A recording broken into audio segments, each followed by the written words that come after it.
see you all.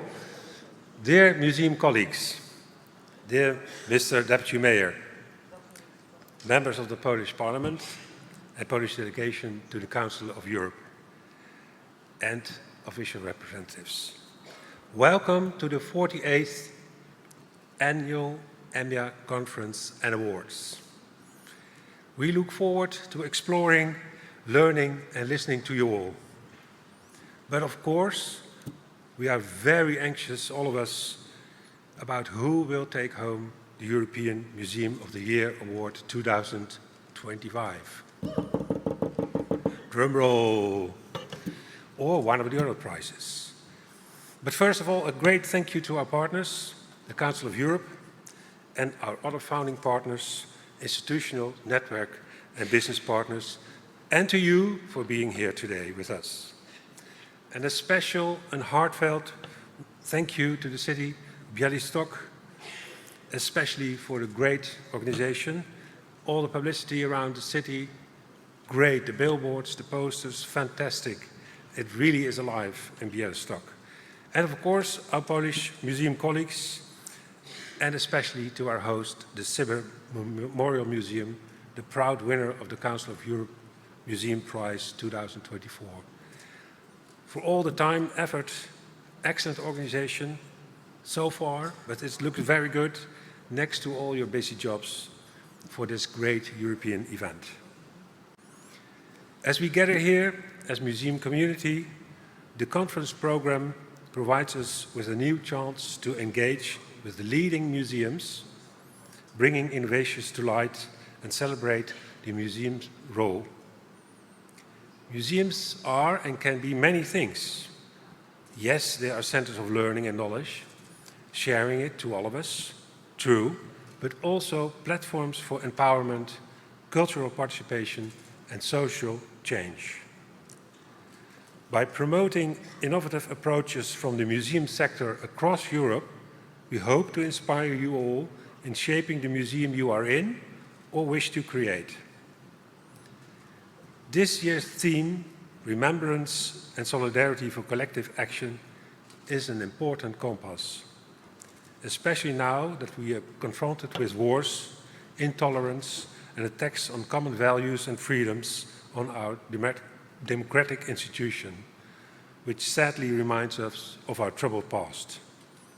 It is crucial to acknowledge this past and spring into action to ensure we defend our values and the rights of all our fellow citizens in Europe and beyond.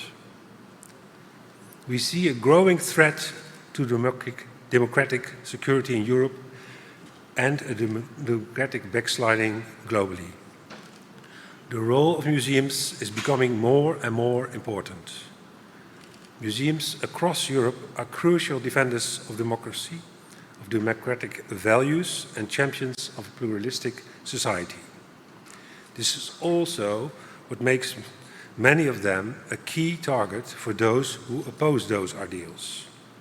Governments, advocacy groups, and others seek to shape how history, identity, and values are presented. In recent years, we have seen the political authorities and administrations in various European countries have put museums under pressure to alter the museum's narrative or even worse. Sidelining leadership, withholding funding, sacking directors or closing down an entire museum. Sadly enough, we have seen this happening. To counter this, we must acknowledge our influence. There are over 15,000 museums in Europe. Museums are everywhere and we love them. Museums in the European Union alone are visited by 500 million people each year.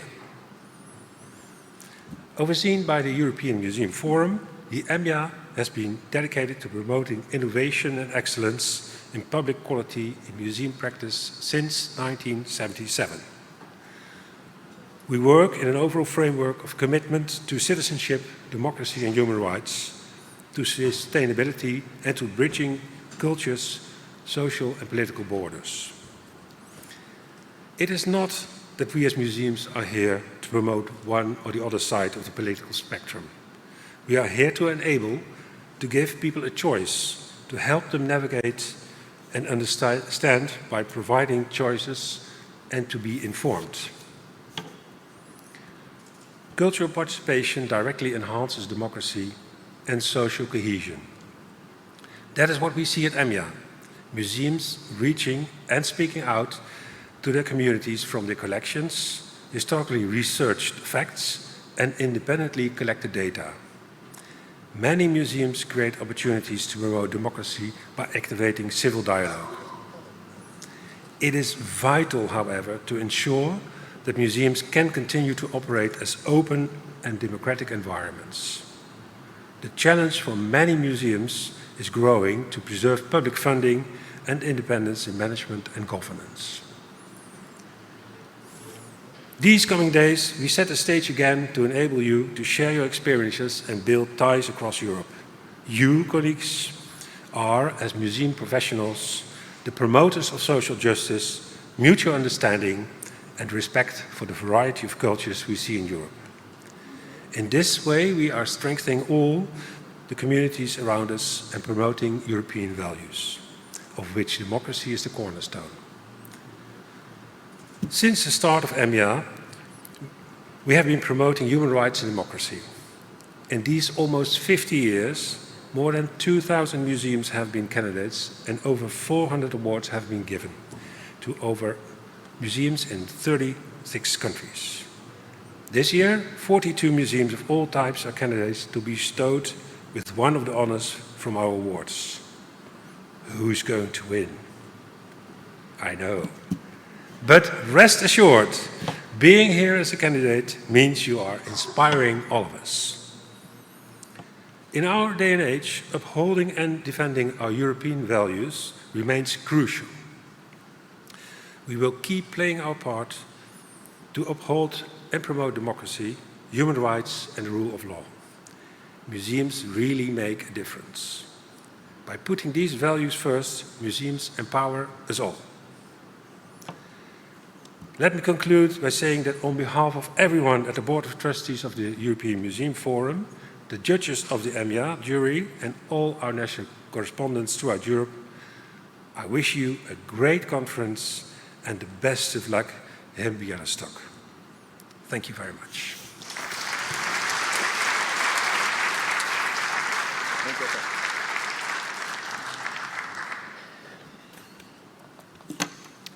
I would like to welcome everyone to meeting EMYA 2025. I am very happy that our city, Białystok, and the Sybir Memorial Museum have the pleasure to host this event. This is a great distinction, not only for us, the employees of Museum, which was awarded the Council of Europe Museum Prize 2024, but the whole city. I'm pleased to greet everyone who are present today, our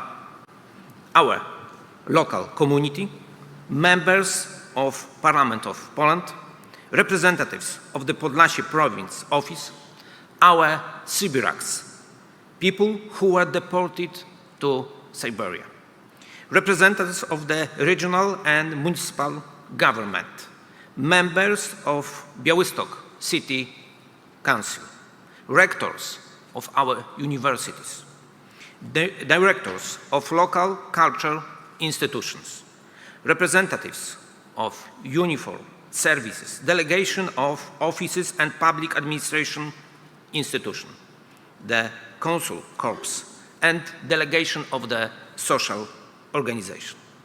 But now, I would like to welcome our special guest, all the best museum from all over Europe.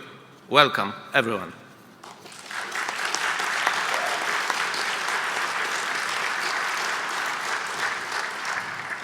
You are one big family, which tells the story about our citizens, but not only about the past, but also about the present and the future. You are responsible for the memory and educating next generation. Now, I would like to invite the Deputy Minister of the Culture of the Republic of Poland, Marta Cienkowska, who first of the idea to host the meeting EMYA 2025 in our city.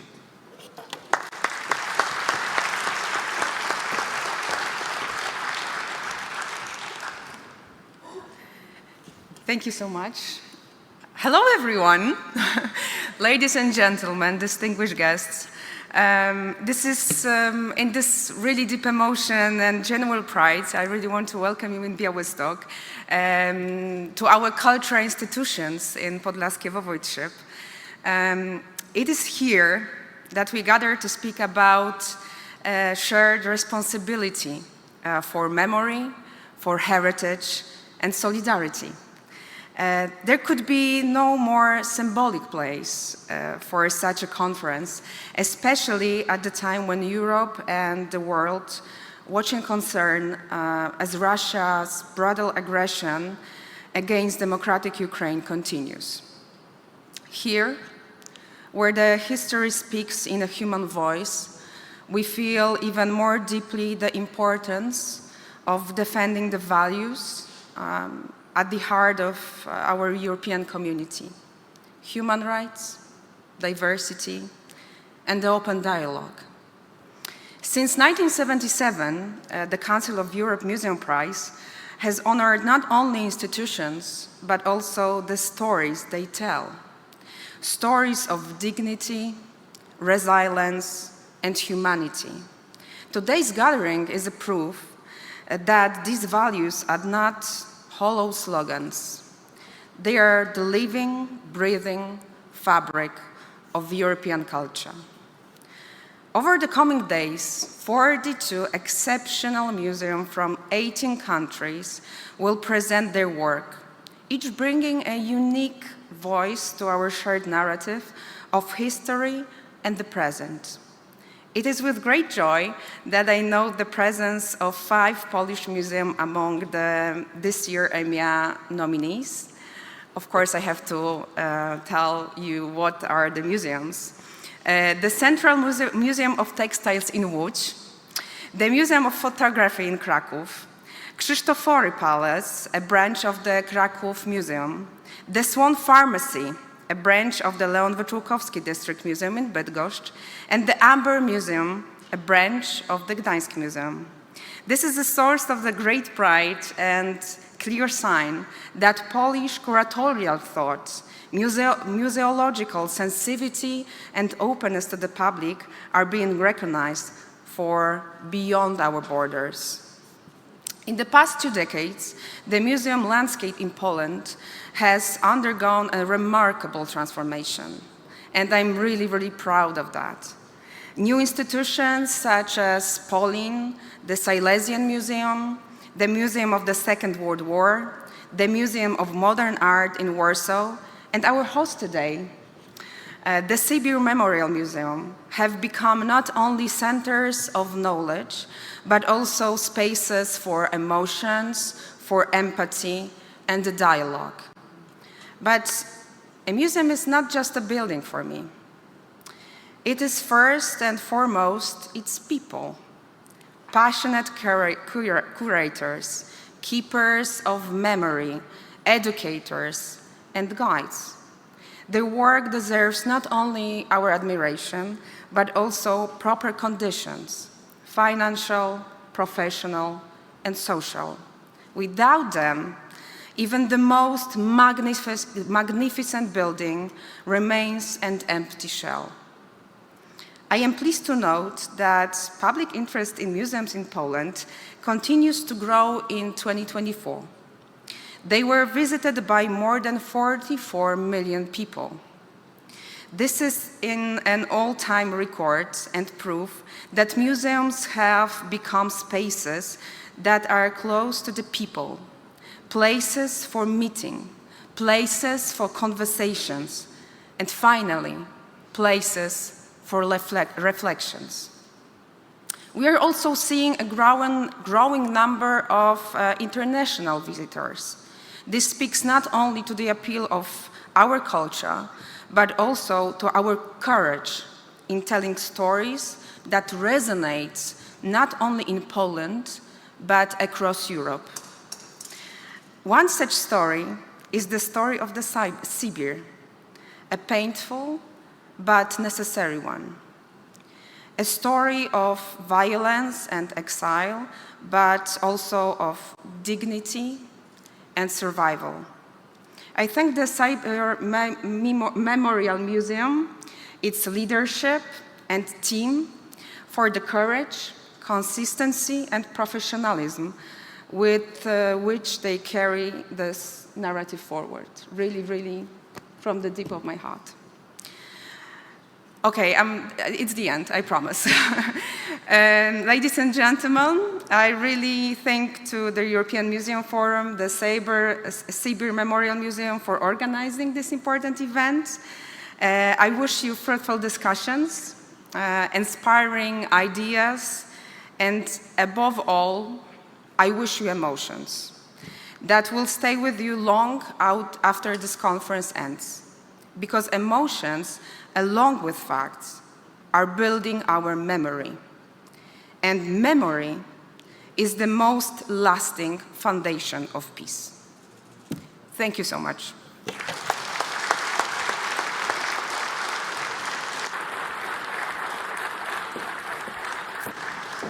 Dear guests, now I would like to bring to the stage the mayor of the city of Białystok, Tadeusz Truskolaski, who created and supported the idea of the process of building the Sybir Memorial Museum.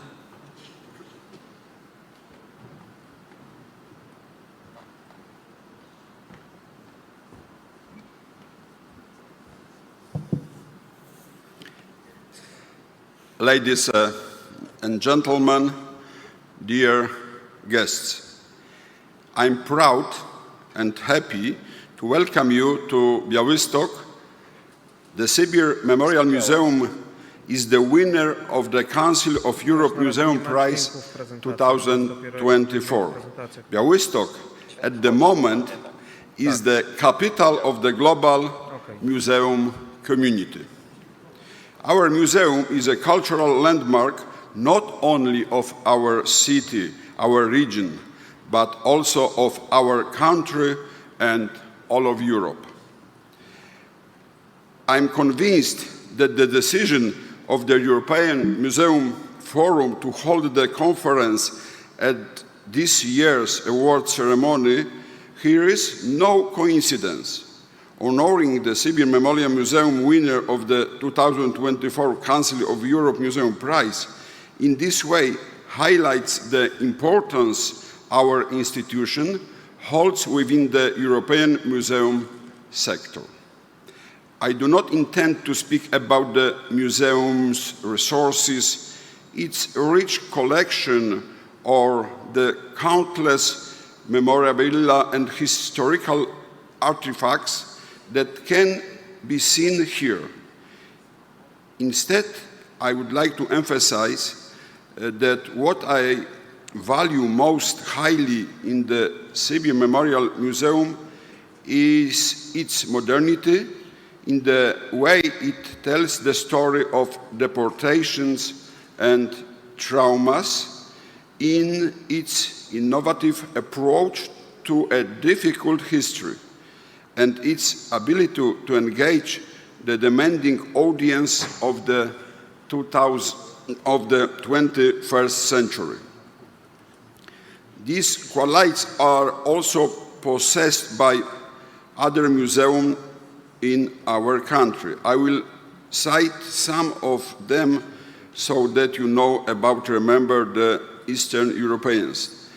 That Poles can talk about the difficult past in a modern and interesting way. As a Białystok resident, I'm proud of our museum. As a president, I believe that establishing it was one of the right decisions. And as a Pole, I would like to remind you of the European Solidarity Center in Gdańsk and the Polish Museum of the History of Polish Jews in Warsaw. Explore the Polish history, we know how to make it truly fascinating. Over the next few days, we will be hosting you in Białystok. I would like you to see that this is a beautiful and interesting city with a worthwhile past and interesting monuments. I invite you to explore the city. You have a unique opportunity that should not be missed. Ladies and gentlemen, I wish you a successful stay in our region, many impressions and unforgettable emotions for the representatives of the museums nominated in these years. I want to emphasize that being part of this exclusive group is already a significant recognition of your achievements. My heartfelt congratulations to all of you. Fruitful stay in Białystok. Welcome again in our beautiful city. Thank you very much for your coming.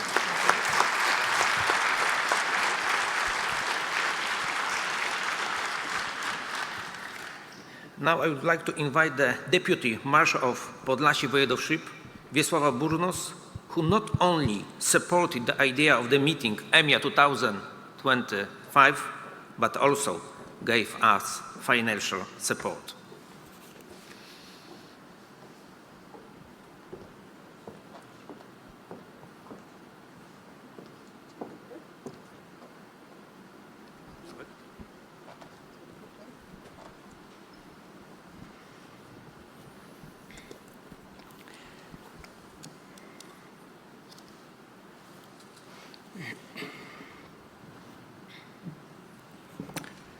Dzień dobry Państwu. Szanowni Państwo, jestem niezwykle zaszczycona, mogąc powitać tylu znakomitych gości w stolicy naszego pięknego województwa. Dear participants and organizers of the European Museum Forum, ladies and gentlemen, I am deeply honored to welcome so many distinguished guests to the capital of our beautiful voivodeship. W ciągu tych najbliższych dni Białystok stanie się centrum europejskiej refleksji nad pamięcią, tożsamością i dziedzictwem kulturowym. Przed nami prestiżowa konferencja Europejskie Forum Muzeum. Over the next few days, Białystok will become the center of European reflection on memory, identity, and cultural heritage. We are about to witness the prestigious European Museum Forum Conference, culminating in the ceremony of presenting one of the most important awards in the field of museology, the title of European Museum of the Year 2025. Hasło tegorocznej edycji wydarzenia brzmi: wspólne działania na rzecz pamięci i solidarności. W tym jednym zdaniu zawiera się sens muzealnictwa, bo to właśnie muzea stoją na straży pamięci historycznej, czyli efektów działalności losów człowieka na przestrzeni wieków. The theme of this year's event is Joint Action for Memory and Solidarity. This single sentence captures the essence of museum work, as it is museums that safeguard memory, historical memory, the results of human activity and faith across the ages. I to dzięki Państwa działalności, dzięki zaangażowaniu i pasji, przeszłość naszych narodów, naszych społeczności, ich twórczość, ich historia nie odejdą w zapomnienie. Thanks to your work, your commitment and your passion, the past of our nations and communities, their creativity and their stories will not be forgotten. Jeden z wielkich Polaków, marszałek Józef Piłsudski, powiedział kiedyś: naród, który traci pamięć, przestaje być narodem. Te słowa oczywiście nie dotyczą tylko nas, Polaków, ale wszystkich narodów i za to, że pielęgnujecie tę pamięć, serdecznie dziękuję. One of the great Poles, Marshal Józef Piłsudski, once said, "A nation that loses its memory ceases to be a nation." These words of course apply not only to us Poles, but to all nations, and for your dedication to preserving the memory, I sincerely thank you. Życzę owocnych obrad i mile spędzonego czasu w województwie podlaskim. I wish you fruitful discussions and pleasant time in the Podlasie Voivodeship. A kiedy wrócicie do swoich ojczyzn, proszę, pozdrówcie ich serdecznie od mieszkańców województwa podlaskiego z życzeniami pokoju na świecie i zdrowia. And when you are back to your homelands, please greet their citizens with the wishes of peace in the world. Thank you.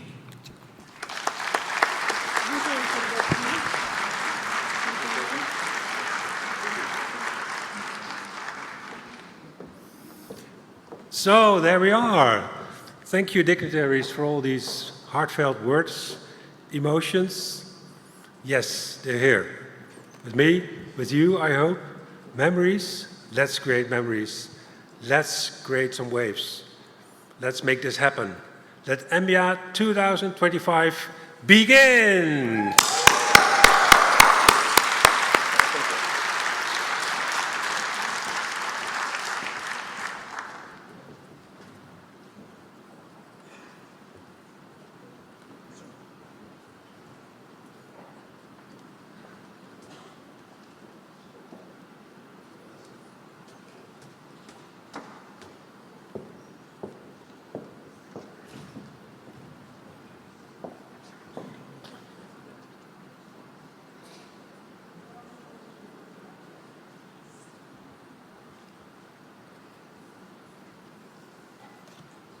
Dzień dobry. Witamy Państwo.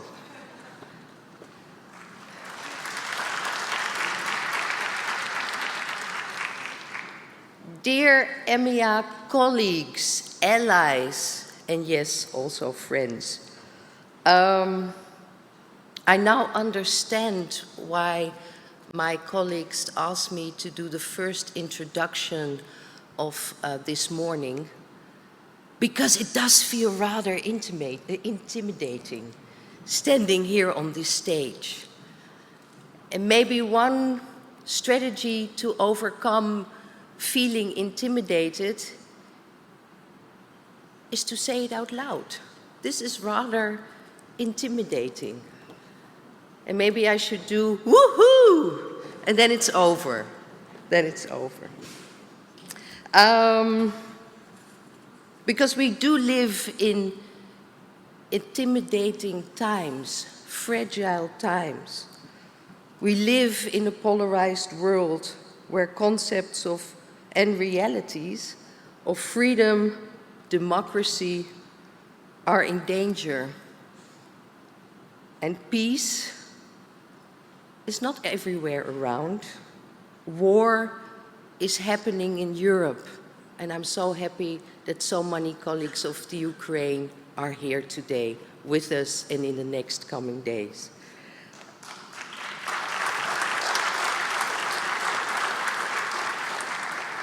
And yes, we also have a war in a place where Europe is highly implicated. And I think that's also good to mention here in our EMYA context. It's all very intimidating. Colonialism, post-colonial struggles, and therefore also taking a stand, taking responsibility. It does not end at the door of our museum. It does not end outside of EMYA. It's not the other, it's us. And look at the people who are sitting here. We as EMYA still have a lot to do in that respect. And it's not only the Ethnological Museum. It's us as a museum context. Because these struggles are and still are part of our European context. And that's why I'm so happy that last year the struggle of the Sami people and a museum that tries to fight for existence and cultural expression got the EMYA Museum of the Year Award, where issues of repatriation and rematriation are part of their everyday work. And yes, I'm talking about the Sami Sidia Museum in Inari. And I'm very curious, and I hope we all are, to see what such an award can achieve. How can such an award be a tool for putting stuff on agendas, for taking a stand and creating something like allyship. And that's why I'm so happy to hear what Tanja Maret-Pieski, the director of the Sami Museum, can tell us. Because what does such an award mean to the staff, to governing bodies, and also with the community that it wants to serve? Tanja, it's a real honor to ask you to come to this stage. And maybe she is feeling a bit intimidated herself by standing here as last year's winner. So a big woohoo for Tanja. Woo!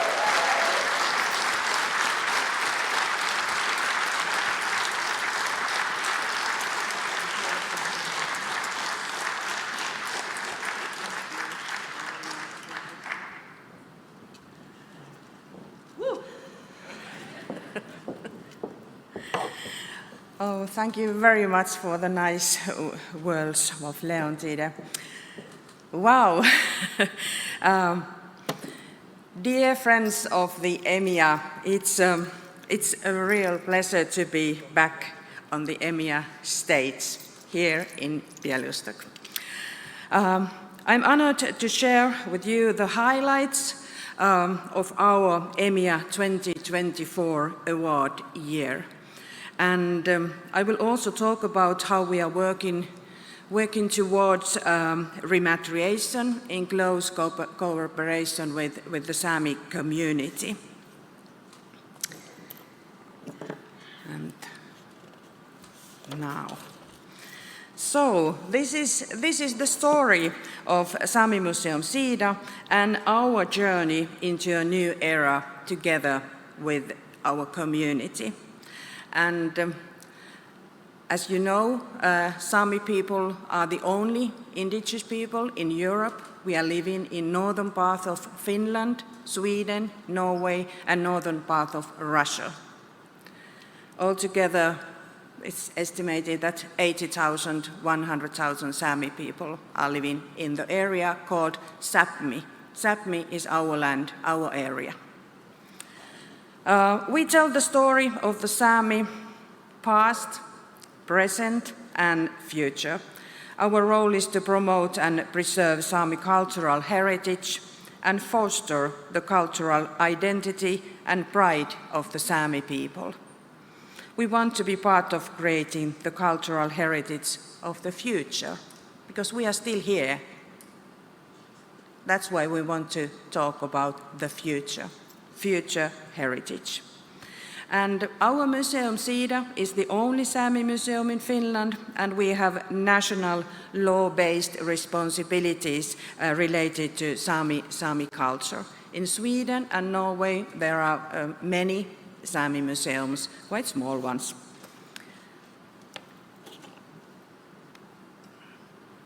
And then some words about the awards we have received during last years. Sida is an indigenous museum for Sami people, but however, we are very happy that our story really resonates with all our visitors and museum community around the world. We are truly honored by the awards we have received in recent years, and these recognitions have been granted not only for Sida's exhibitions, but also for our social impact, repatriation, and our community work with our people. That is why the credit for our success belongs to the entire Sami community, not only for our museum.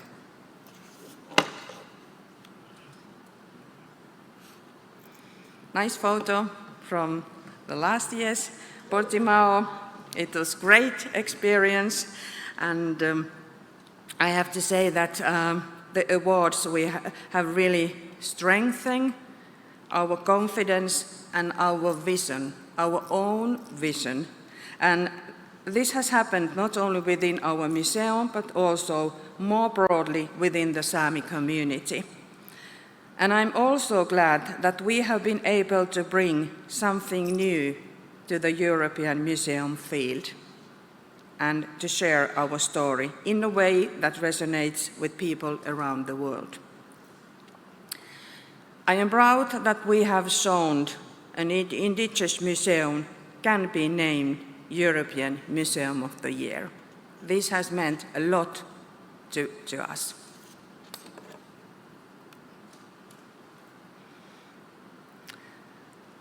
So, an unforgettable EMYA year. And you can see very beautiful cake. And we ordered the cake, we were waiting for our flight at the Lisbon airport. A friend of mine, she ordered the cake with Sami flags, as you can see. And thanks to international recognition, there has been a big boost in interest towards Sami culture, Arctic nature, and the Sami Museum Sida, both in Finland and abroad. We have seen a clear increase in contacts, collaboration proposals, research requests, and media inquiries. Especially museums across Europe have been reaching out more often, and many are open to discussing the background and possible return of Sami objects in their collections. And I'm very happy about this. At Sida, we are for sure keen to keep this conversation going and to explore new opportunities for working together on international repatriation. And also, I want to show some visitor numbers. Thanks to EMYA award, we broke our visitor record for the third year in a row. Last year, we welcomed 82,000 exhibition visitors, and half of our visitors, they come from abroad. Last year, from 110 countries, all the way of the world.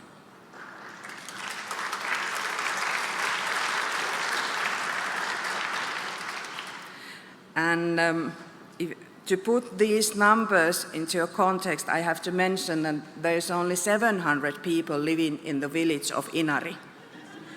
So I quite often ask to my colleagues who run bigger national museums in bigger cities that how many millions of visitors you should have? Okay, that was a joke, but yeah.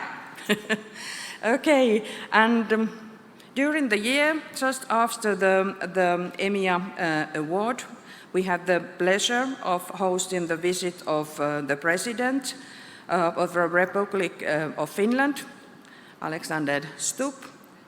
He was visited our museum. And after that, we also received an invitation to the President's Independence Day reception on December 6th. This was the first time our museum had been invited. And the President's Independence Day reception in Finland is broadcast live television every year show with 2 or 3 million of followers. It's one of the biggest main TV show in Finland, still our Independence Day and the President's reception. And then a couple of words about the events, seminars. Over the past year, we have organized a variety of events and seminars together with our community. We have also hosted several public online sessions open to everyone, focusing on repatriation collection work. And as for the funding of our museum, we have succeeded to get more project funding this year than ever before. Total 1.3 million euros. And to put these euros into context once again, our yearly budget is less than 4 million euros. So we are very happy of this private funding we have received, mainly because of EMYA award. So thank you for that. But still, the most important innovation and source of pride for us is our new main exhibition. These lands are our children. And the whole exhibition is built on the Sami way of thinking, how our ancestors live and breathe in us. And the understanding of cultural environment of the Sami is important because nature and culture are closely interconnected. Our exhibition is the story of the Sami by the Sami. And this was the first time when we were able to write and tell our own story in a Sami way. Our museum was founded in 1959 as an outdoor museum first, and first Sybir building was opened 1998. But we opened brand new Sybir building 2022 with the brand new exhibition, Story of the Sami by the Sami. And we wanted to involve the Sami community extensively in the preparation of the exhibition. Over 300 members of our community participated in the preparation of the exhibition. And that was during the COVID time. You still remember how our life was then. So this was kind of a miracle that we managed to involve so many people. And Sami people of different ages were able to tell what and how we should tell about our culture. Is there something we don't want to tell? And our experience was very empowering, and we received a lot of praise for the communal way of working. I think this was the only right way for us to work. And also, for the first time, the traditional knowledge of the Sami people and Western science have been presented as equal source of information. Our stories from our ancestors, from our elders, those were as important as scientific information. And Tuotji, Sami handicraft, it's much more than just a handicraft, but the Sami word is Tuotji, and art are a natural part of storytelling in the exhibition. And what's next? I think that we have decolonized our exhibition, and now it's the time to decolonize our collection practices through repatriation, rematriation, community work, and by doing it in the Sami way.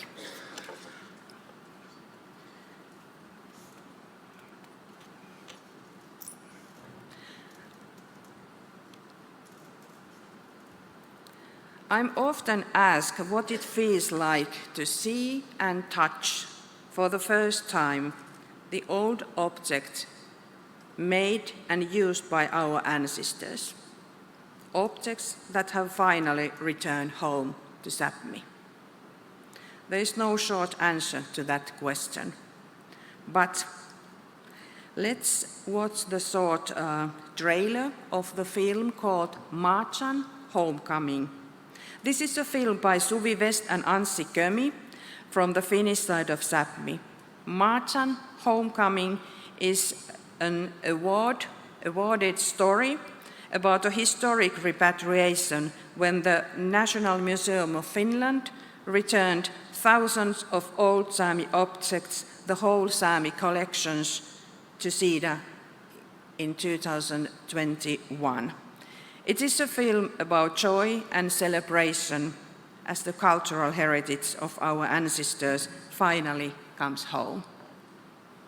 2 minutes video.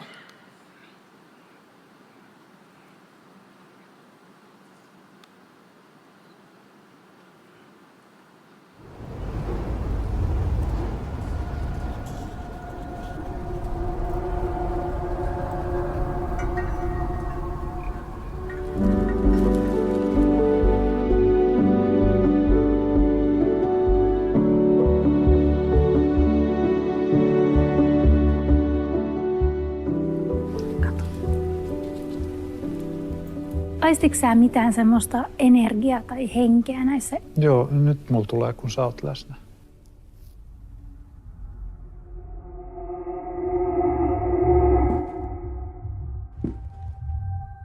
Mattu. Tävvira kudde faarustis min oktasas iilui ja morrasi. Mii tähpä huvä, koda mähtse.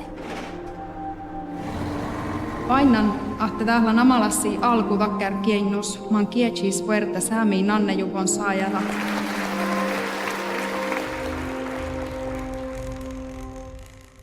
Nisukkia noivista lea son vätsätekota kuvtsa faamu lea sufaarus. Son lea teko tässä puopmakko tuonna, että tässä lea vähän erinomasta outo.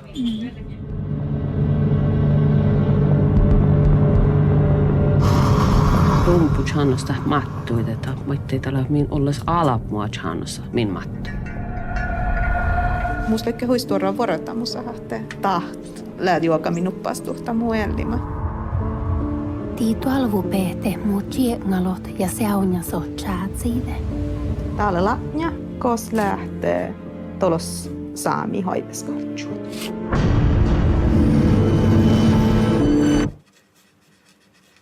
Miltä susta tuntuu nähdä nämä? Vastauksilta. Mutta mä en tiedä vielä sitä kysymystä.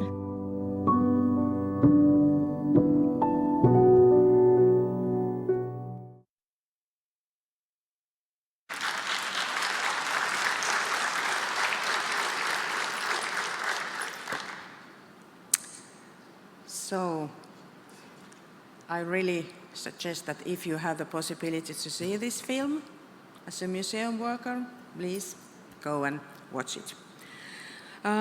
The scientific colonialism of North, which the Sami have faced, has a long history. When we talk about repatriation today, it's important to understand which historical continuity this issue belongs to. Sami cultural heritage has been collected in European museum collections since the 17th century. And the plundering of Sami graves continued into the 20th century, beginning of the century, for research purposes.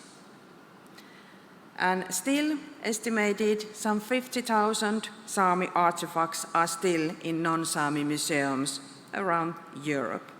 But I'm very happy that European museum world has really changed and activated to the repatriation work of all indigenous artifacts.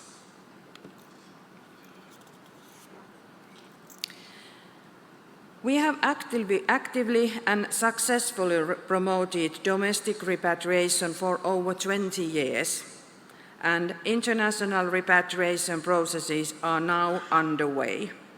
At the moment, we have largest Sami artifacts collections in Sida, around 11,000 Sami objects. And when we talk about repatriation, I always want to emphasize that indigenous peoples have the right to manage their own cultural heritage, as every nation has the right. Today, the discussion often also concerns the ownership of cultural heritage, and how it is represented. Is it the indigenous peoples themselves who represent it, or is it the others? Our museum has an important goal of integrating returned old objects into the living Sami culture. Sida's repatriation work is connected to the work of the Sami Truth and Reconciliation Commission in Finland, and also the reform of the Sami Parliament Act in Finland. And repatriation work has also a strong connection to international discussions on the rights of indigenous peoples. As we all know, ICOM is also preparing ethical guidelines for museums and a checklist for repatriation work. I believe these are very welcome reforms for all of us. This is a story of my foremother's hat. Beautiful example of repatriation. Me, my father, neither our grandmother, we didn't know that this hat from our ancestors belongs to Finnish National Museum's collections for over 100 years. But now it's returned back home, and you can see the hat in Sida's exhibition. In 19th century, Christian missionaries saw the latjokahpir as a pagan symbol, linking its horned shape to the devil. This led to its ban and eventual disappearance from daily life. Many of these hats were collected and stored in European museums, often without proper context or acknowledgement of their cultural importance. In recent years, my sister, Sami artists, Outi Pieski and Dr. Eva-Kristina Nylander have worked to revitalize the latjokahpir. Their work involves researching the hat's history, conducting workshops with Sami women to recreate the hats, and advocating for the return of these cultural artifacts to Sami communities. They introduce the concept of repatriation, emphasizing the restoration of cultural and spiritual connections beyond mere physical repatriation. Today, the latjokahpir stands as a powerful symbol of Sami women's resilience, cultural pride, and the ongoing journey toward decolonization and gender justice. We want to continue and strengthen the Sami community's role in the museum's repatriation work. Collection-based community work is one of the museum's most important responsibilities in the post-repatriation period.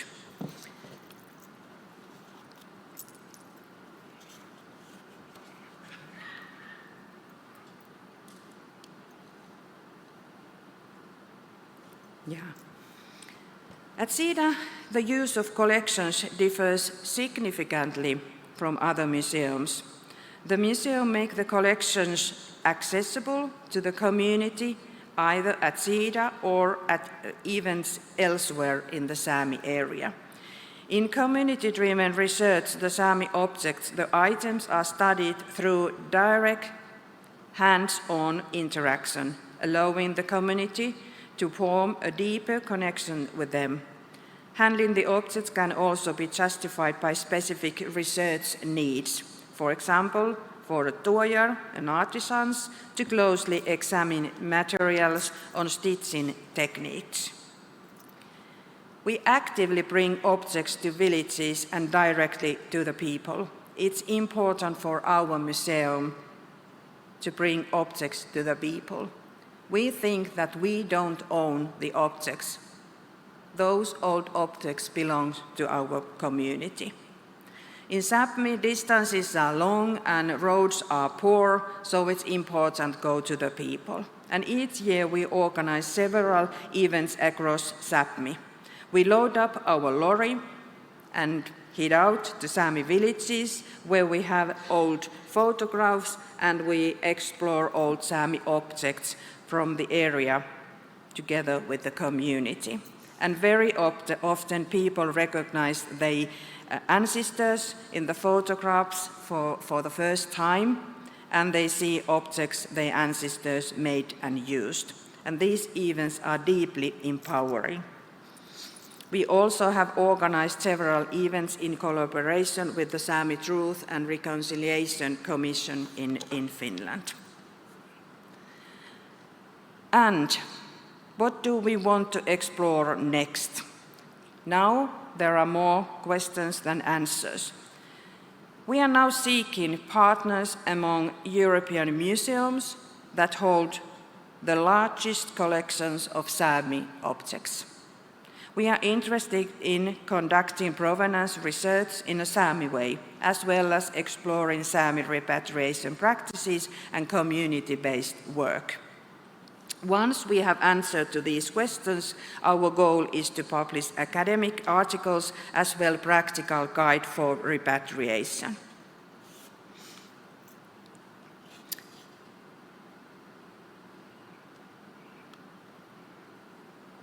And finally, 5 points summary. We believe that repatriation brings our ancestors, their world, their knowledge closer to us and into the heart of Sami culture today. Knowing one's roots is essential for the well-being of both individuals and communities and for building a better future. Repatriation is just the beginning, a first step toward the true repatriation of cultural heritage. It's a path to healing, recovery, and the strengthening of Sami identity and self-esteem. The work of Sida continues the mission of the Sami Truth and Reconciliation Commission in Finland.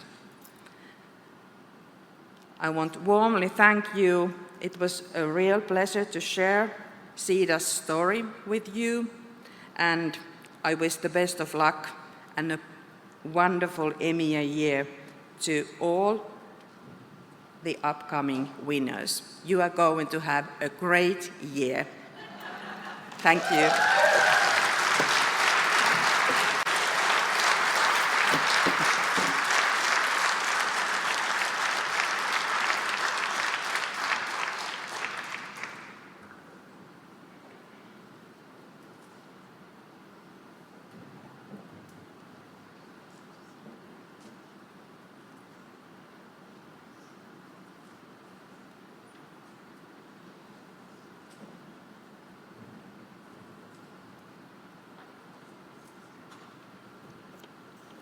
Good morning, everyone. It's my great pleasure to welcome you to this keynote session of the European Museum of the Year Award. As a historian and museologist myself, I feel deeply honored to introduce someone who has long been at the forefront of reimagining what museums can be in our rapidly changing world. Kaja Schroka is not only a respected historian and a museum professional, but also a powerful voice in the international conversation on remembrance, memory, and social empowerment. With a career that bridges academic research, public history, and museum leadership, she brings a rare depth of insight into how institutions can move beyond preservation to become platforms for connection, dialogue, and transformation. The title of her keynote, Museums as a Space of Remembrance and Empowerment, reminds us that the true potential of museums lies not in being temples of the past, but in being agents of change. In her vision, the Museum of the Future is a space of living narratives, where memory becomes a shared language, and where communities are not only represented, but actively engaged. Today, we need precisely this kind of museums, one that fosters unity, embraces complexity, and builds bridges between generations, geographies, and ways of knowing. Please join me in welcoming Kaja Schroka.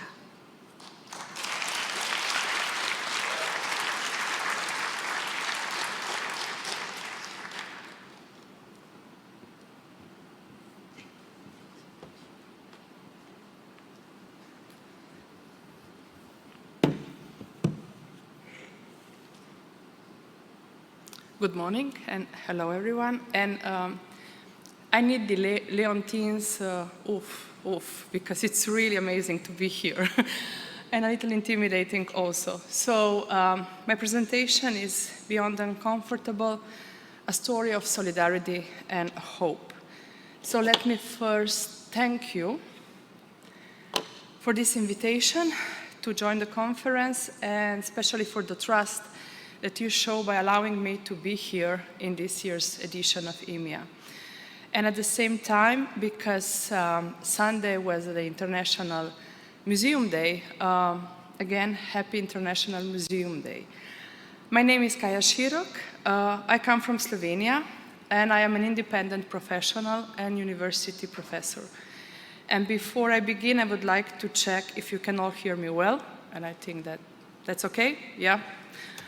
And as a Slovene, I don't speak English in my everyday relations, so some parts of my speech, I will read them in order to better understand them. And for the others, when I will be walking around and showing my PowerPoint, maybe the words, when I'm going to pronounce them, they are not going to be the right one, but I will hope that you're going to understand me.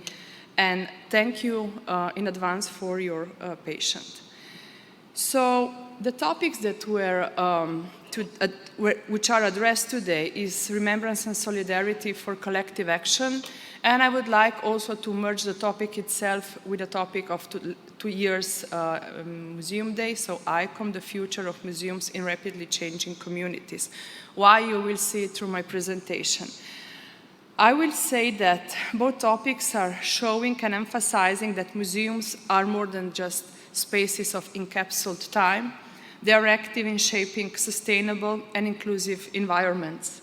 Museums play a vital role in fostering positive change within the community by actively engaging with and serving the public. So I would say that our mission extends beyond the traditional roles and aiming to contribute to innovative approaches for addressing issues, especially of inequality, social exclusion, and of course the inclusion of the marginalized groups. The global adoption of the new museum definition is for us, I would say, all the museum, great family, a great success and an achievement, because we are sharing our collective responsibility for our cultural heritage, and for my understanding, heritage has no nationalhood, has no borders. The value is a global one. So, and we also, when we discuss the role of museums, I'm also discussing about achieving the Sustainable Development Goals, because I think it's crucial to understand them, that these goals necessitate our involvement and the involvement of all the different parts of society. We were discussing the sustainable goals, I think, for many years now, and my idea is that every one of us should pick one, at least two, and to make them their own agenda, to fight for them, to make them relevant, and to never lose enthusiasm in sharing their message and goals. So for me, what I take it really very personal when discussing the sustainability goals, it's peace, justice, and strong institutions. Because I think that what we need to preserve, what we need as museologists to fight for, it's our strong and independent institutions. And the other thing, which is also very important, is the quality of education. And I will add something, is the quality of free education. Because each human being needs to have the same possibility to achieve a quality education. And last, I also do believe in the code of ethics. I believe in the code of ethics, and I really hope that we will talk about it in the next days. And I also do support the revision of the code itself. And just very shortly, I'm a historian by training. I've been working in the museum field for the last 20 years. I have a PhD in memory studies, and for 2011 to 2021, I served as the director of the National Museum of Contemporary History. It's one of the old ex-revolution museums which were open all around Yugoslavia in the period after the Second World War. But to make it short, because I have other things to present, this very nice and loving journey, which was also very fruitful for me, ended up during the second government of then Prime Minister Janez Janša. I put it here because there was quite a hard debate in that period. It was a COVID period in Slovenia, but it's something that is going on all over in all the countries around Europe, in some countries more, some countries less. Now we have the same debates also in the United States. It's about campaigns of politicians against culture, especially the cultural sector. What was happening in Slovenia in that period was especially they were targeting museums where professionals were accused of lacking patriotism.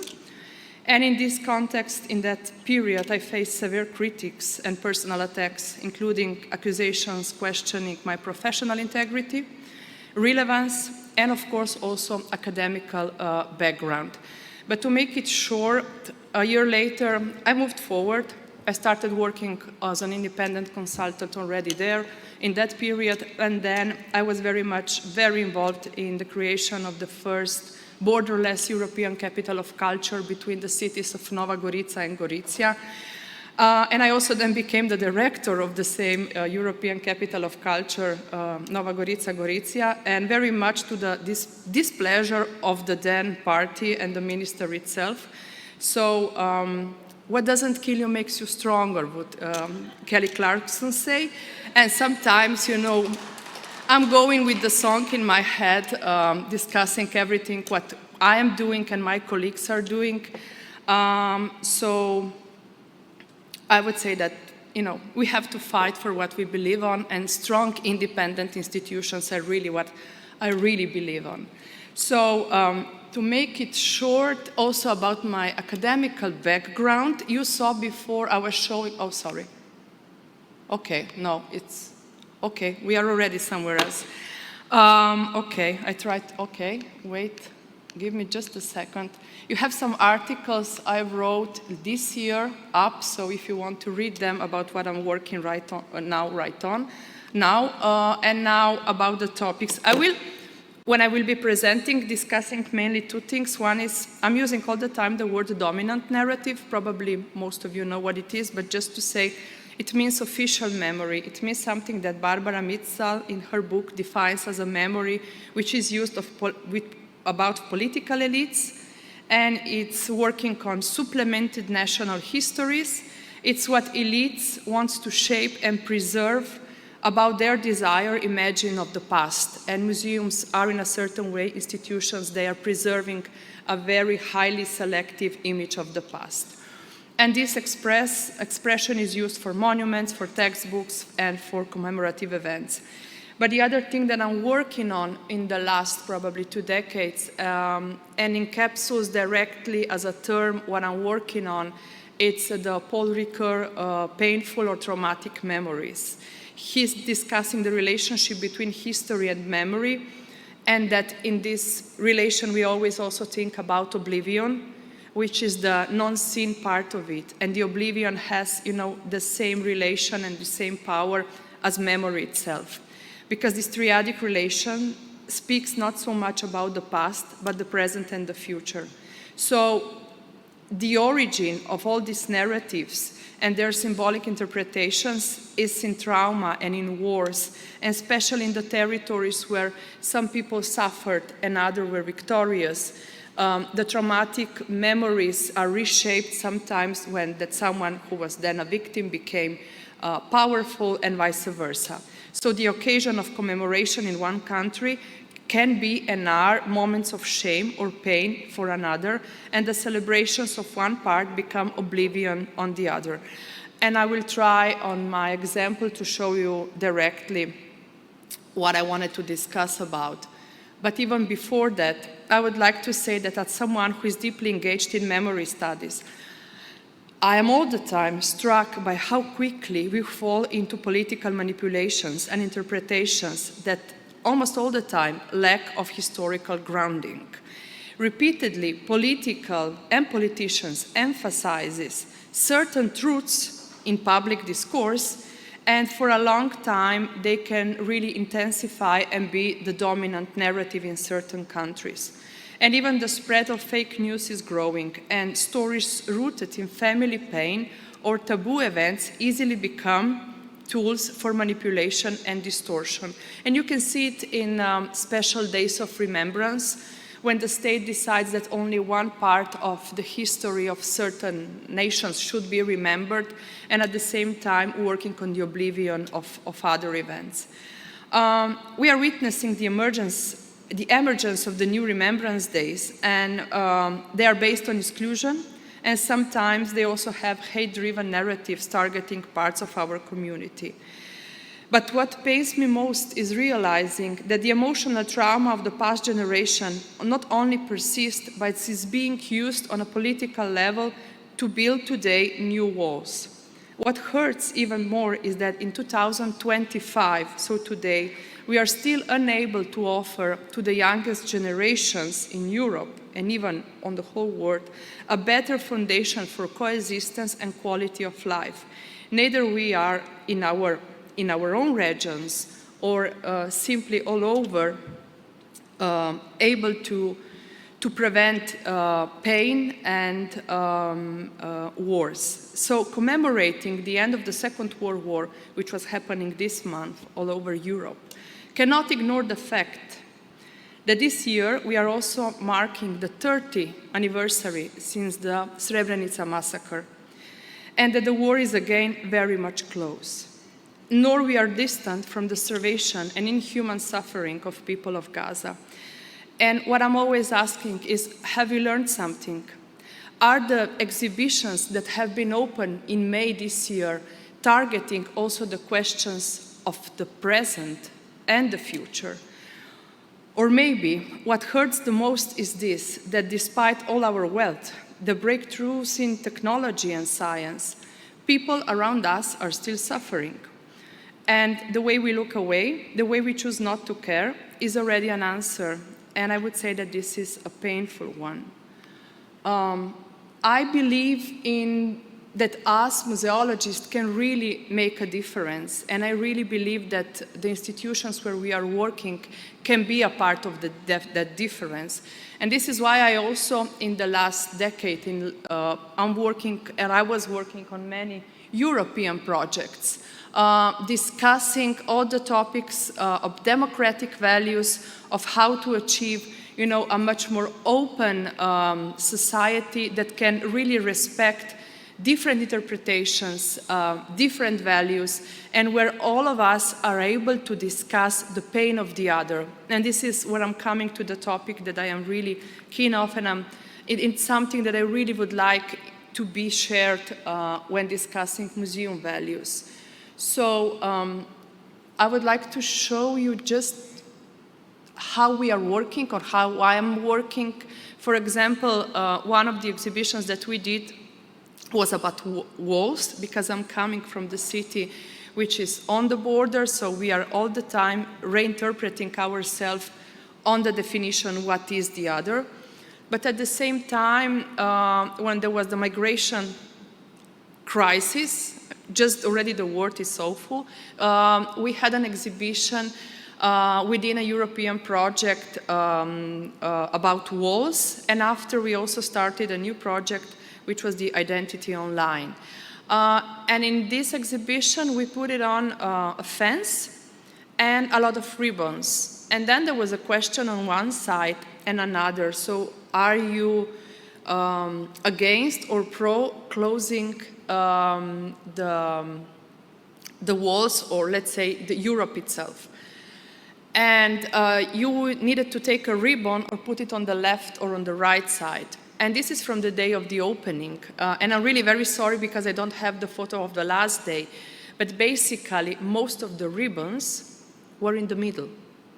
Something that we really probably never understood at the beginning when we were doing the exhibition. So people tend to have, their ideas, they would like to share their opinions, and even putting the ribbon in the middle of the fence was a kind of a very active way of saying what kind of answer do they have in this manner? Okay. I believe that we can do it together, and my approach was always an active one. I do believe in activism, and I perceive myself also as an activist. My identity is very much shaped by the fact that the border experience is a part of it, and this fact really shapes my understanding of the world around me. Activism for me means caring, working for the benefit of many, taking care of all the groups and individuals who are creating or so-creating my society. Politics for me literally means matters concerning the city. This is from the Greek word.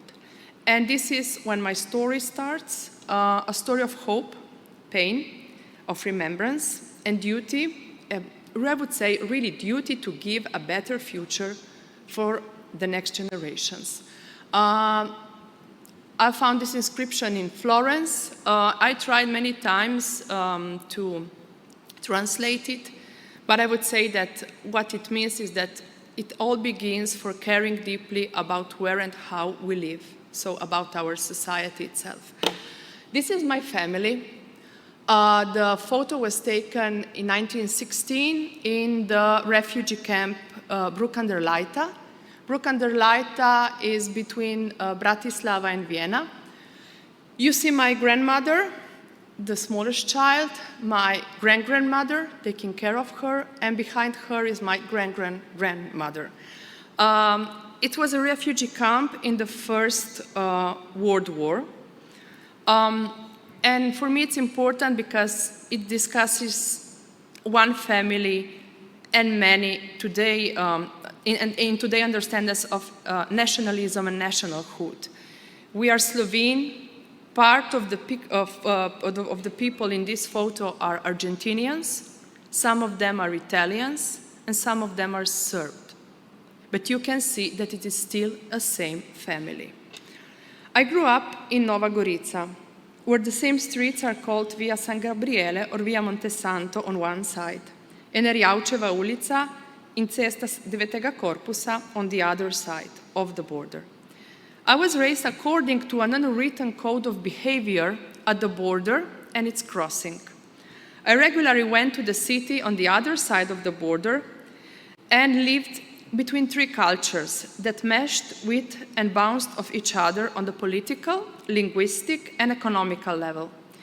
We grew up with stories of division, stories of secrecy, testimonies about the erecting of the border, regular visits from family members who did not know or speak our own language, but they were relatives. We understood that sometime in the past, this has been a unified family, which was driven around the world by time, by experience, and political maelstroms, turning its members into migrants. I grew up with stories about refugeeism and unfreedom, life in foreign countries and other identities, and all of which shaped my understanding of the world around me. All these testimonies, all these family narratives of experience of fleeing, of enduring in refugee and also in concentration camps, growing up in a fascist environment and surviving the burnt remains of history helped to form my upbringing. An upbringing based on tolerance, acceptance of difference, and awareness that in the fact my living space was always a multicultural one. And a multicultural environment can only survive through mutual respect, knowledge of the unwritten rules of behavior, and crossing through space, and this is the important part, understanding of the other's pain. Okay? So, this is my town, and this is a story of two cities and a life that unfolds between them. And this is not one town, these are two towns. This is not the second Berlin, as someone, the media are calling it. These are the towns of Gorizia and the new erected town, Nova Gorica, which was built after the Second World War. And what you cannot see here is that square. In the circle of that square, there is a borderline. So you are seeing Italy and Slovenia, two cities, and in the middle, this is the border. The first city celebrated the millennium of its first mention 2 decades ago, and while the second will celebrate its 18th anniversary in 3 years. In the middle of the two cities, there is the Piazza Transalpina, which from the Slovenian side, it's called Trg Europe. The only time when this border was really closed and it was impossible to move to the other side was the COVID time. And this is when we really understood how much we have to take care of this city, of its freedom, and of our borderless in the town. So it's not one city, as I said, it's two. And the city of Gorizia, you can see it here, in her four names, it's Gorizia, Gorica, Gorica, and Gorz. It's a city which really has a very vivid past. It's a multicultural city, as almost all the cities around Europe that were then, in the period of the First and the Second World War, completely bombed, and the identity of the people changed into one national one. So you see here, we are 150 years before. It's a postcard discussing in all the three languages the best places in the town. It's a time when you have the new railway station, which was connecting the city from Trieste to Vienna and even most to Prague, because for the Slavic population, Prague was the city where to go to study and where to build your cultural identity.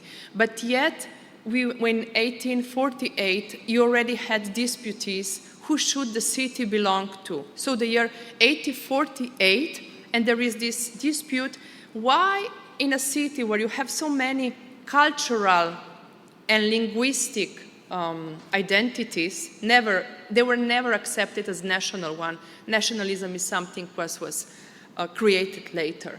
So the author of one of these disputes says, why can we all live together in this city? Do we really need that one group should be supreme when discussing the others? But of course, 100 years later, so 1948, after the Second World War, we will have two cities. The old one and the new one. But it didn't start it there. This region was very much affected from the First to the Second World War. There were trenches all around in the territory. This is the so-called Isonzo front. And here you have all the border proposals in this region from the First to the Second World War.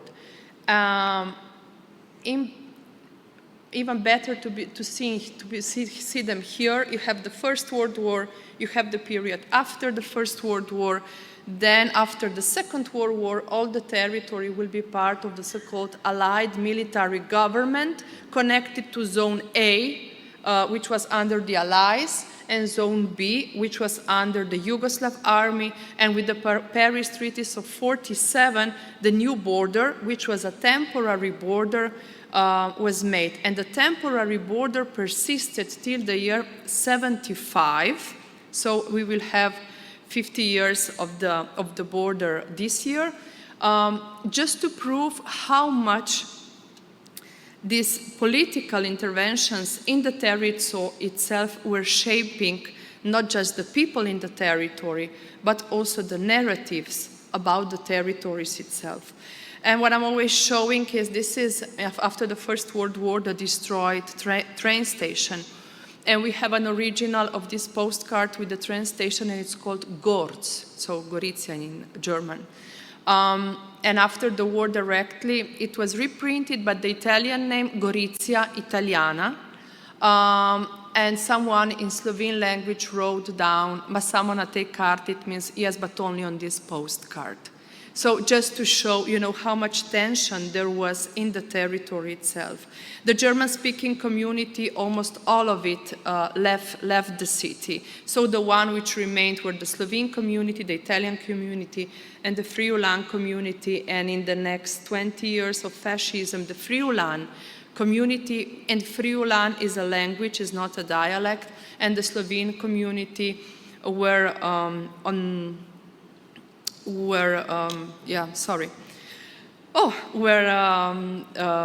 it was prohibited to them to speak in their language, to give moral names and everything what comes with this definition, and I will come back to that.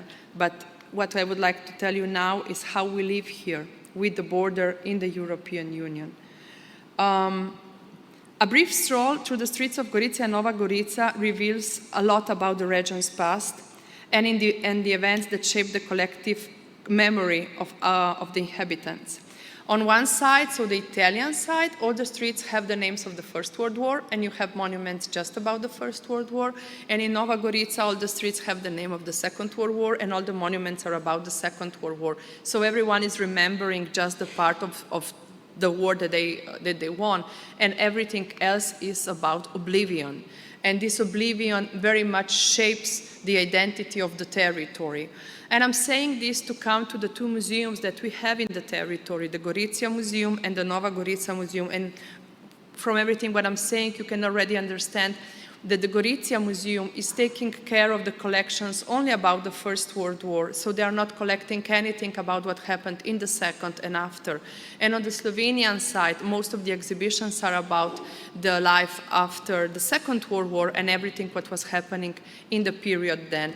In all the time, this absence is overshadowed by dominant narratives. So these museum narratives and museums collections themselves are showing what the people should remember about the past, about the feelings of belonging and identity. So there is a void.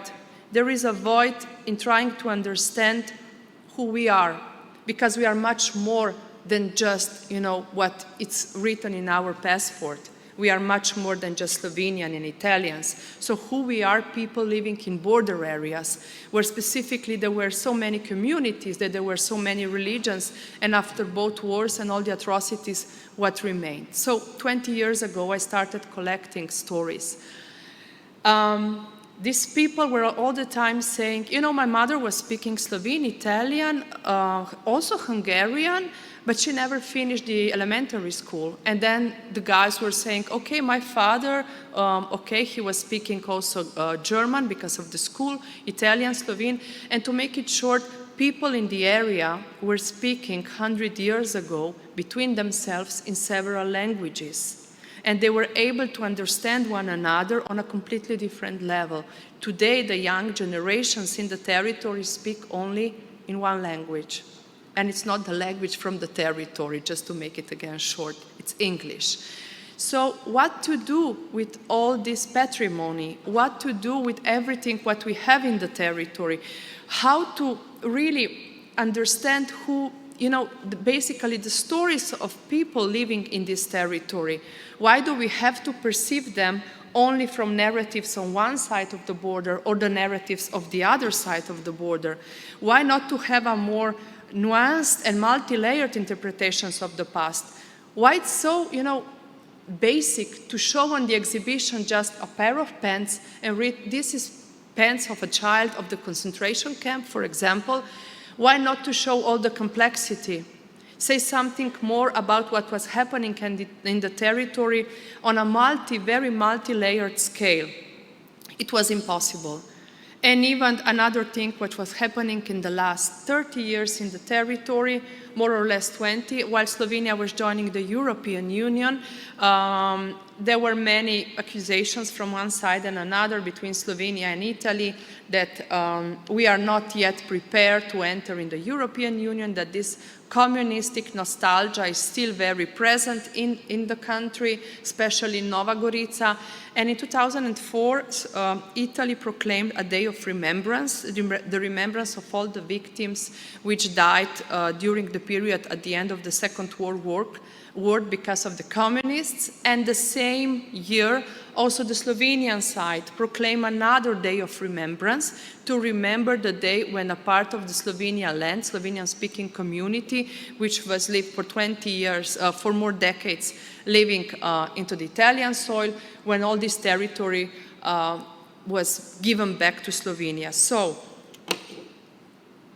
from 1947 to 2004, no one in the region knew about these dates and about the event themselves. They were part of the family narratives. In the last 20 years, they are becoming more and more and more politically active, more and more politically manipulated. And you will see in the territory, especially when one day of remembrance is going on or the other, a lot of bad media discourse, a lot of rage, a lot of sentiments that for decades were forgotten. So what to do? Because basically this is not going well, and for the younger generations living in the territory, this is not the response of how their life or their future in the territory should be. In 2016, a bunch of people decided that we will candidate together for the European Capital of Culture, Nova Gorica and Gorizia together. Everyone said it was impossible. Everyone said that this is really a suicidal thing to do because then you would have to manage one European capital by 2 states and by 2 towns. And I was asked if I have a project that I would like to suggest as a part of the European capital. And I was already there with the idea that we should have not a museum, but an interpretation center directly on the border, discussing the narratives of all the groups, not just the Italian or Slovene, but to give space also to the German-speaking community, to the Jewish community, to the newcomers, because in Nova Gorica in the 60s and in the 70s, there were many people from the ex-Yugoslav states coming. And in 91, they also become foreigners. No one wanted them, saying that these are not Slovenes, they should go back to their own country. Of course, they remained because they were working, and some of them were living in the city for more than 30 years. So there is this complex layer of so many people with so different stories, and all these stories and narratives were not fitting into the national narratives, and they were not fitting, many of them, in the local narratives. So the only institution for me that could really work on the basis of acceptance and tolerance was a museum. And it was really very difficult to speak to both museums because they didn't see it as a necessity. So I did a project. And it was successful, and today we are collecting together stories of people from the territory. We are also asking for objects, for photos, because what the museums have, as I already said, it's a very one-way interpretation about the past of the territory. It's a very simple way of understanding of what was going on in the territory itself, especially about the patrimony of this territory. Whereas I said there was violence first, second, and aftermath in both periods. But my main question was all the time, can we show everything what happened? Can we discuss the pain of the other, without implying any negative emotions or politicians to come and say you should not do that or you should change your narrative. We got a store warehouse near the border, and right now it's being finished, and we will have 500 square meters where we will be able to discuss the different narratives of the territory. And what is the most important part, not just the narratives, but the collective and individual pain. What we really need to understand, especially when these stories are becoming political, malfunctioning or distorted, we really need a very individual interpretation that should become part of the collective narrative in order to understand the pain of the other. And I'm always coming back to this pain of the other because it's so vital to be able to understand the others in your own society, to it's my opinion, build a better future of the territory. And I have 2 minutes, and I will just, it's 500 square meters.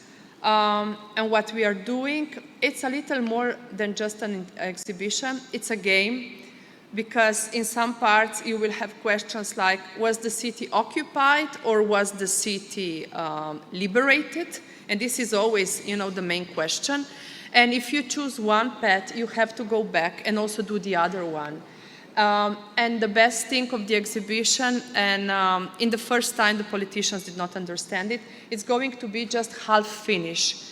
Because I think that the most important part is to start building a relation with the locals on both sides of the border and to give them enough space to come with their objects. To come with their own objects and to share their own interpretation about the past. We will have 7 meters of shared space where people will be able to come and work together with us on the interpretations of the past. And what we will also try to show is that a better future for the territory starts in museums in order to understand one another. And I was really very quick now at the end, and I need another ooh, please, because I'm completely out. Okay, and I have 2 minutes. It's a difficult story, and it's also a difficult path because, as I said, the 2 museums are not really very they're not cooperating, saying that this is something that they don't need because they are already showing their own interpretations of the past. I think that we really need to make a base where we can all discuss the past together, and we should promote and develop a new understanding of the complex relationship between the historical narratives on both sides. So we aim to educate people about the shared past narratives and to highlight the richness of the regional cultural heritage as a platform for empowerment. I would say that this approach fosters a greater sense of European inclusion while promoting human rights and unique identities through cross-national dialogue. And an important part, it will give to the young generations living in the territory a better base to understand and value the richness of our region, and again, a multicultural one. What we are really trying to discuss is that the multiculturality is the average and not the vice versa. And in conclusion, every story and every experience, even if it seems like a universe on its own, is actually a complex structure shaped by individual choices. And what we really, as our institutions do, we really like to build a better life. So it's our responsibility to revive the stories, all the stories of the territory, especially the suppressed one, the one which were in oblivion for so many decades, and to share them with others. And by connecting the past to the present, we can enrich the understanding of identity and create a space of a dialogue and where we can collaborate and shape a more inclusive and diverse future. And as we are confronted with the rising tide of right-wing extremism in Europe and the emergence of new fronts of violence, we must ask ourselves what we can do on both individually and collectively to foster peace and respect to another. And in places where I call home, where my ancestors endured the suffering in World War I, II, and in the period between them, my generation experienced for the brief yet intense conflict of the Slovenian also war in independence, I truly believe we must prioritize culture and education as essential tools for ensuring a better future for all. And I would like to finish with a quote of Timothy Snyder, whose meaning I came to truly understand during the time of attacks and harassment directed to the Slovenian museums. What hurt most was not only the pressure from the media, but the painful fact that the employees of the institutions themselves did not stand up for their own institutions. So I would say, and I'm quoting Timothy Snyder, that the institutions do not protect themselves, and everyone should choose one to actively defend, as they are great guardians of our humanity. And at the end, and finishing, life is political not because the world cares about our emotions, but because the world responds to our actions. Small everyday choices are themselves a kind of voice that influence whether we will still have free and fair elections in future. And our words and actions, as well as their absence, plays an important role in our everyday politics. And end of the quote, just adding, the future are the museums. Thank you.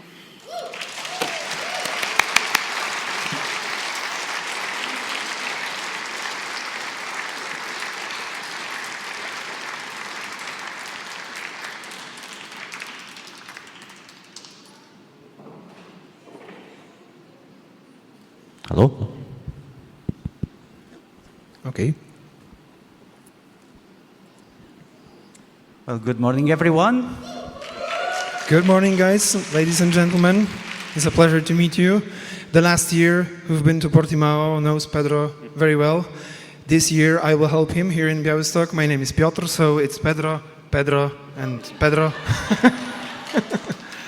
Okay, so this is the European Union of Pedros. To make you small helping announcements. First of all, we are going to have a great moment, one of the great moments of EMYA, that Piotr is going to explain you right afterwards. During that moment, we would like to alert for those who haven't presented their presentations yet to the tech crew to come to us so we can send to them, or if you have last minute nerves and you want to edit, please do now and talk to us. And also a small mention, as always, EMYA got workshops with the previous winners. We have 3 lovely workshops that are going to happen on the beginning of Saturday afternoon that you can register to it on the registration desk here at the Opera. And they are with limited capacity, so rush on. And Piotr, the most important information for now? The coffee break. Ladies and gentlemen, it is on the right side of yours, so please use that exit and the lower exit. They will guide you directly to the coffee break in a moment. And for the presenters, for the next panelists, please use the left entrance, and we will give you the pilot and give you instructions. There is also a magical clock of doom here, so just use this prompter for your presentations. It will inform you how long time you're left. Thank you very much. Have a wonderful break.